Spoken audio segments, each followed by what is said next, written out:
Hello guys, one second welcome back to Edboard. മക്കളെ എല്ലാവർക്കും ഒരിക്കൽ കൂടി എജ്ബോർഡിലേക്ക് സ്വാഗതം. അപ്പൊ ഇന്നത്തെ പരീക്ഷ എങ്ങനെ ഉണ്ടായിരുന്നു? എനിക്ക് തോന്നുന്നു ഇന്നത്തെ പരീക്ഷ നിങ്ങൾ നന്നായിട്ട് എഴുതിയിട്ടുണ്ടാവുന്നു. കാരണം എന്ന് പറയുന്നത് ഇന്ന് ഇതായിരുന്നു, യെസ്, സോഷ്യോളജി, പിന്നെ വേറെ ഏതൊക്കെ ഉണ്ടായിരുന്നു. ഓക്കെ, എന്തായാലും കുഴപ്പമില്ല. നാളെ നമ്മുടെ എക്കണോമിക്സിന്റെ പരീക്ഷയാണ്. അപ്പൊ പരീക്ഷ ഉഷാറായിട്ട് നിങ്ങൾക്ക് എഴുതാനുള്ള പ്രധാനപ്പെട്ട കാര്യങ്ങൾ വെച്ചിട്ടുള്ള ഒരു പ്രധാനപ്പെട്ട വീഡിയോ അഥവാ ഷുവർ ക്വസ്റ്റ്യൻ ഞാൻ നിങ്ങൾക്ക് തരാണ്. നാളത്തെ പരീക്ഷയ്ക്ക് മിക്കവാറും നിങ്ങൾക്ക് വരാൻ ചാൻസ് ഉള്ളതാണ്. നമ്മുടെ മൈക്രോ എക്കണോമിക്സ് അല്ല, മാക്രോ. ഏതാണ് ചാപ്റ്റർ? നമ്മുടെ മാക്രോയിലെ സെക്കൻഡ് ചാപ്റ്റർ. അവിടെ നിന്നും നിങ്ങൾക്ക് ചോദിക്കാവുന്ന 8 മാർക്കിന്റെ എസ്സേ ക്വസ്റ്റ്യൻ ആണ് ഈ പറയുന്നത്. വേറെ ഏതുമല്ല, നിങ്ങൾ ഒരുപക്ഷെ ഇവിടെ കാണുന്നുണ്ടാവും, what are the GDP calculation method of A country. ഒരു രാജ്യത്തിന്റെ GDP കാൽക്കുലേറ്റ് ചെയ്യാൻ വേണ്ടി നമ്മൾ ഉപയോഗിക്കുന്ന മെത്തേഡുകൾ ഏതൊക്കെയാണ്? GDP എന്ന് പറഞ്ഞാൽ നമുക്കറിയാം ദേശീയ വരുമാനം, അല്ലേ? അപ്പൊ ദേശീയ വരുമാനം കണക്കാക്കാനുള്ള മെത്തേഡുകൾ ഏതൊക്കെയാണെന്ന് ചോദിച്ചിരിക്കുന്നത്. അപ്പം അത് ഏതെങ്കിലും രണ്ടെണ്ണം എക്സ്പ്ലെയിൻ ചെയ്യാൻ നിങ്ങളോട് പറയുകയും ചെയ്യും. ഓക്കെ, അപ്പൊ നമുക്ക് നോക്കാം. മെയിൻ ആയിട്ട് ദേശീയ വരുമാനം എന്താണെന്ന് ആദ്യം നോക്കാം. അപ്പൊ ആദ്യമായിട്ട് ദേശീയ വരുമാനം എന്ന് പറഞ്ഞു കഴിഞ്ഞാൽ സിമ്പിൾ ആയിട്ട് നിങ്ങൾ മനസ്സിലാക്കാം. ദേശീയ വരുമാനം എന്ന് പറഞ്ഞാൽ ഒരു രാജ്യത്തിന്റെ ദേശീയ വരുമാനം എന്ന് പറഞ്ഞു കഴിഞ്ഞാൽ ആ രാജ്യത്തുണ്ടാക്കിയ എല്ലാ ഫൈനൽ ഗുഡ്സ് ആൻഡ് സർവീസസ്. എന്താ പറഞ്ഞത്? ആ രാജ്യത്തുണ്ടാക്കിയ എല്ലാ ഫൈനൽ ഗുഡ്സ് എന്ന് പറയാം. എന്താ ഫൈനൽ ഗുഡ്സ് എന്ന് പറയാൻ കാരണം? വേറെ ഒന്നുമല്ല, അതിന് മുൻപ് റോ മെറ്റീരിയൽ ഉണ്ടാവാം, ഇന്റർമീഡിയറ്റ് ഗുഡ് ഉണ്ടാവാം, അങ്ങനെ പലതരം ഗുഡ് ഉണ്ടാവാം. എങ്കിലും ഫൈനൽ ഗുഡ് മാത്രമേ എടുക്കുന്നുള്ളൂ. ഉദാഹരണം, എന്താ കാരണം എന്ന് വെച്ചാൽ ഞാൻ പറയാം. ഇപ്പൊ ഉദാഹരണത്തിന് നമ്മളൊരു കാറ് വാങ്ങി, 5 ലക്ഷം രൂപക്ക് വാങ്ങി, അത് സെക്കൻഡ് ഹാൻഡ് ആക്കി വിറ്റപ്പം 3 ലക്ഷം രൂപക്ക് വിറ്റു. അയാൾ മറ്റൊരാക്കി വിറ്റപ്പോൾ 1 ലക്ഷം രൂപക്ക് വിറ്റു. ആകെ മൊത്തം 9 ലക്ഷം രൂപ കാറിന് മൂല്യമുണ്ടെന്ന് പറയാൻ പറ്റുമോ? ഇല്ല, കാർ ആകെ 5 ലക്ഷം രൂപയുടെ മൂല്യമുള്ളൂ, അല്ലെ? അപ്പൊ നമുക്ക് എന്ത് ചെയ്യും?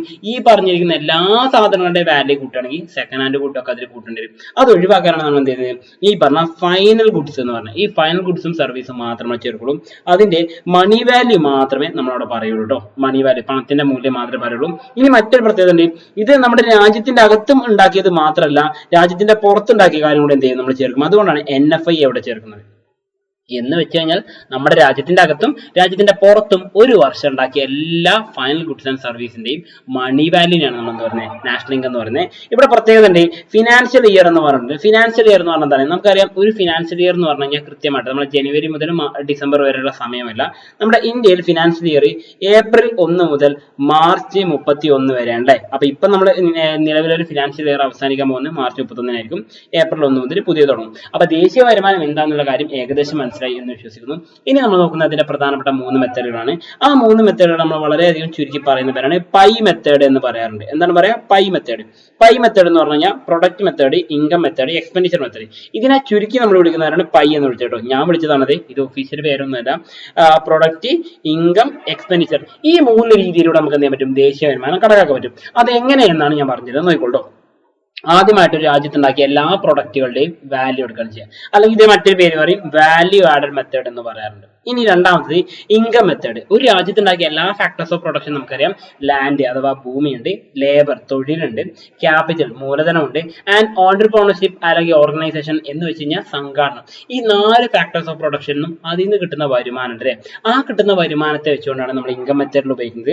ആൻഡ് ലാസ്റ്റ് ആൻഡ് ഫൈനലായിട്ട് എക്സ്പെൻഡിച്ചർ മെത്തേഡ് ആണ് പറഞ്ഞത്. ഈ എക്സ്പെൻഡിച്ചർ മെത്തേഡ് എന്ന് പറഞ്ഞാൽ ഈ എക്സ്പെൻഡിച്ചർ മെത്തേഡ് എന്ന് പറഞ്ഞു കഴിഞ്ഞാൽ ഒരു രാജ്യത്തിന് വരുന്ന എല്ലാ തരം ചെലവുകളും ഉൾപ്പെടുത്തിക്കൊണ്ടാണ് ദേശീയ വരുമാനം കണക്കാക്കുന്നത്. ഇങ്ങനെ 3 രീതി നമുക്ക് എന്ത് പറ്റും? ദേശീയ വരുമാനം കണക്കാക്കാൻ പറ്റും. ഇനി നമുക്ക് എന്ത് ചെയ്യാം? ഓരോന്നോരോന്നായിട്ട് നോക്കാം. അപ്പൊ നോക്കിയോളൂ. ഫസ്റ്റ് ഓഫ് ഓൾ നമ്മൾ നോക്കാൻ പോകുന്ന കാര്യം പ്രൊഡക്റ്റ് മെത്തേഡ് ആണ്. എന്താണ് ഉൽപ്പന്ന രീതി എന്ന് നമുക്ക് നോക്കാം. ഉൽപ്പന്ന രീതി എന്ന് പറഞ്ഞാൽ വളരെ സിമ്പിൾ ആണ്. വാല്യൂ ആഡഡ് മെത്തേഡ് എന്ന പേരിലും ഇത് അറിയപ്പെടാറുണ്ട്. ഒരു രാജ്യത്തുണ്ടാക്കിയ എല്ലാ ഫൈനൽ ഗുഡ്സും, നോക്കി, ഓൾ ഫൈനൽ ഗുഡ്സ്, ഒരു രാജ്യത്തുണ്ടാക്കിയ എല്ലാ ഫൈനൽ ഗുഡ്സ് മാത്രമേ ഇതിൽ നമ്മൾ ഉൾപ്പെടുത്താറുള്ളൂ.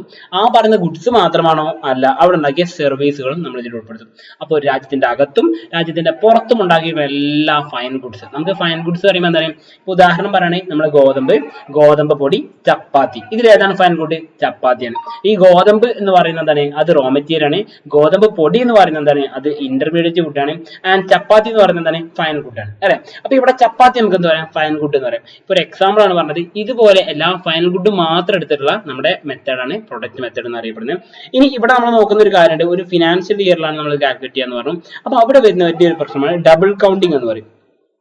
ഈ ഡബിൾ കൗണ്ടിങ് എന്ന് പറഞ്ഞു കഴിഞ്ഞാൽ ഒരു സാധനത്തിന് തന്നെ ഒന്നിൽ തവണയധികം മൂല്യം കണക്കാക്കുക. ഇപ്പൊ നമ്മൾ പറഞ്ഞല്ലോ സെക്കൻഡ് ഹാൻഡ് കാറുകളുടെ കാര്യം, അതുപോലെ ഒരു സാധനം വിറ്റു അത് വീണ്ടും വിൽക്കുമ്പോൾ അതിന്റെ മൂല്യം നമ്മൾ കണക്കാക്കുന്നതിനാണ് ഡബിൾ കൗണ്ടിങ് എന്ന് പറയുന്നത്. ഇത് വലിയൊരു ഇഷ്യൂ ആണ്.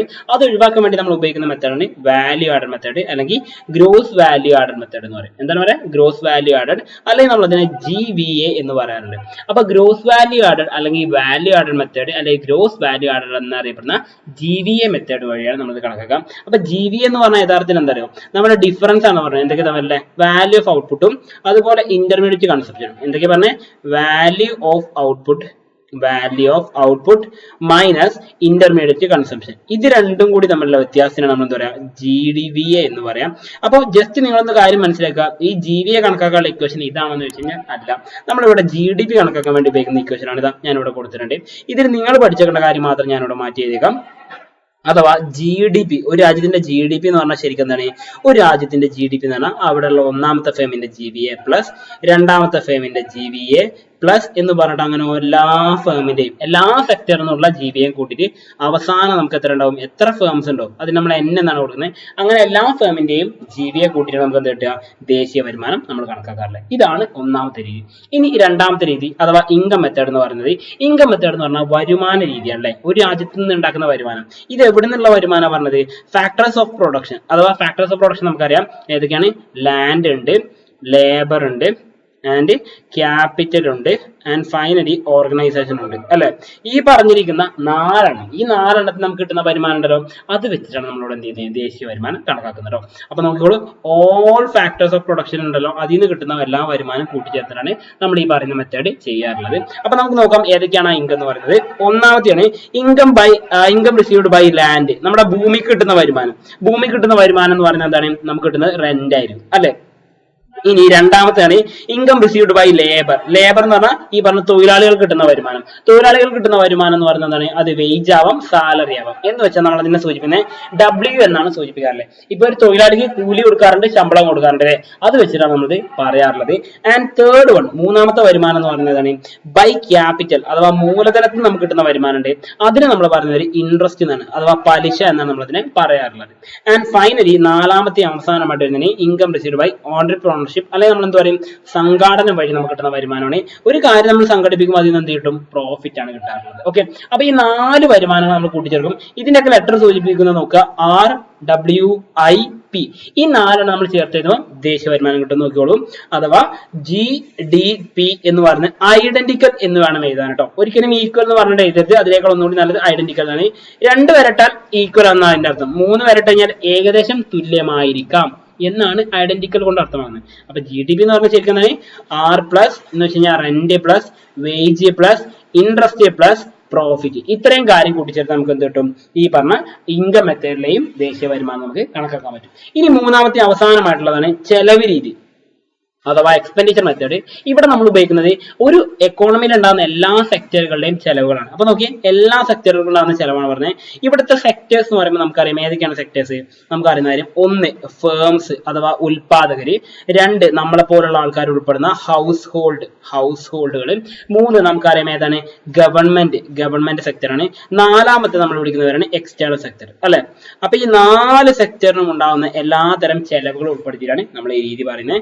അപ്പൊ 1, 2, 3, 4 ഈ 4 സെക്ടറിന്റെയും ചെലവുകൾ നമുക്ക് നോക്കാം. ഏതൊക്കെയാണ് 4 സെക്ടർ എന്ന് പറയുന്നത്.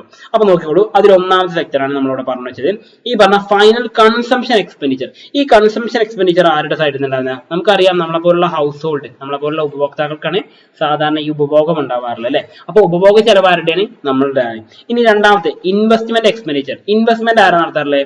അത് ഫേംസ് ആണ് നടത്തുന്നത്. അപ്പൊ രണ്ടാമത്തെ സെക്ടർ ആയിട്ടുള്ള ഫേംസ് അവിടെ വന്നു. ഇനി ഗവൺമെന്റ് സൈഡിൽ നിന്നുണ്ടാകുന്നതാണ് ഗവൺമെന്റ് എക്സ്പെൻഡിച്ചർ എന്ന് പറയുന്നത്. ഓക്കെ, നമ്മൾ അതിനെ G എന്നാണ് സൂചിപ്പിക്കാറുള്ളത്, ഗവൺമെന്റ് സെക്ടർ. അപ്പൊ ഗവൺമെന്റ് സെക്ടർ കൂടി വന്നു കഴിഞ്ഞു. ആൻഡ് ഫൈനലി നെറ്റ് എക്സ്പോർട്ട് എന്ന് പറഞ്ഞാൽ അങ്ങനെ ഒരു സെക്ടർ നമ്മൾ പഠിച്ചിട്ടില്ലല്ലോ സാറേ. പക്ഷെ നമ്മൾ പഠിച്ചിട്ടുണ്ട് ഫോറിൻ സെക്ടർ അഥവാ നമുക്കറിയാം എക്സ്റ്റേണൽ സെക്ടർ അല്ലെ? ഈ എക്സ്റ്റേണൽ സെക്ടറിൽ നമ്മൾ നമുക്ക് ജസ്റ്റ് നോക്കാം. X എന്ന് പറഞ്ഞാൽ യഥാർത്ഥത്തിൽ എന്താ അറിയോ? എക്സ്പോർട്ടിനെ സൂചിപ്പിക്കുന്ന ലെറ്റർ ആണ് X എന്ന് പറഞ്ഞാൽ. M എന്ന് പറഞ്ഞാൽ എന്താ അറിയോ? അത് നമ്മുടെ ഇമ്പോർട്ടിനെ സൂചിപ്പിക്കുന്ന ലെറ്റർ ആണ്.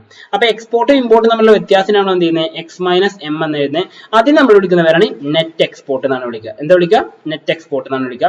അപ്പൊ ഈ നെറ്റ് എക്സ്പോർട്ട് ആണ് നമ്മളിവിടെ കൂട്ടിച്ചേർക്കാറുള്ളത്. അപ്പൊ ഈ 4 കൂടി നമ്മൾ ചേർത്തിട്ട് ഇക്വേഷൻ എന്താക്കി മാറ്റും നോക്കിയോളൂ. GDP എന്ന് പറയുന്നത് എന്തായിരിക്കും? ഐഡന്റിക്കൽ, ഏകദേശം തുല്യമായിരിക്കും. എന്തിന്? ഈ പറഞ്ഞിരിക്കുന്ന നമ്മുടെ consumption expenditure by the individuals plus investment expenditure by the firms plus government expenditure by the government sector plus X minus M എന്ന് പറയുന്ന എക്സ്റ്റേണൽ സെക്ടറിന്റെ എക്സ്പെൻഡിച്ചർ എന്ന് പറയുന്നത്. അപ്പൊ ഇത്രയും കാര്യം കൂട്ടിച്ചേർത്ത് നമുക്ക് എന്ത് കിട്ടും? ദേശീയ വരുമാനം കിട്ടും. അപ്പൊ ഈ 3 രീതികളാണ് നമ്മൾ എഴുതേണ്ടത്. ഇതിൽ ഏതെങ്കിലും 2 എക്സ്പ്ലെയിൻ ചെയ്യാനാണ് പറയാം. അപ്പൊ ജസ്റ്റ് നിങ്ങൾ ഇതൊന്ന് പഠിക്കുക. ഇനി ഒരു പ്രത്യേകത ഉണ്ട്, ഈ 3 രീതിയിൽ നമ്മൾ ഇക്വേഷൻ വെച്ച് കണ്ടെത്തിയാലും കിട്ടുന്ന സംഖ്യ എല്ലാം സെയിം ആയിരിക്കും. 3 രീതി നമുക്ക് സെയിം ആയിട്ട് കിട്ടുന്നുണ്ടാവുക. അപ്പൊ ഇത്രയും കാര്യങ്ങൾ നന്നായിട്ട് പഠിക്കുക. വീണ്ടും പുതിയൊരു വീഡിയോ ആയിട്ട് കാണുന്നത് വിശ്വാസത്തിൽ തൽക്കാലം ഞാൻ വൈൻഡപ്പ് ചെയ്യുന്നു. Once again it's me Salsabin signing out from Edboard. Happy learning all. By.